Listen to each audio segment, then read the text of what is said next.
নমস্কার সবাইকে আবারও স্বাগতম জানাই কলেজ মাস্টার ইউটিউব চ্যানেলের পর্দায়। আজকে আলোচনা করব তোমরা যারা ষষ্ঠ সেমিস্টার পড়াশোনা করছো তোমাদের আজকে প্রজেক্ট নিয়ে আলোচনা করব। তোমরা প্রজেক্ট শেয়ারিং কিভাবে করবে, কোন পেজের পর কোন পেজ দেবে এটা নিয়ে আলোচনা করব। তোমরা দেখতে পাচ্ছ আমি যেভাবে দেখিয়েছি সেইভাবে করবে।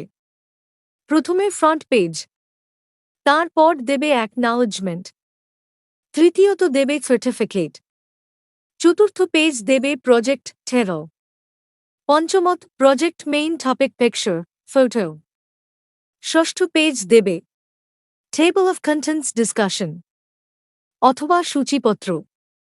এইভাবে আমরা যেভাবে দিয়েছি সেইভাবে করবে। তাছাড়া তোমাদের প্রজেক্টের প্রয়োজন হলে আমাদের সাথে অবশ্যই যোগাযোগ করে নেবে। ধন্যবাদ সবাইকে, দেখা হচ্ছে নতুন আরেকটি ভিডিও নিয়ে।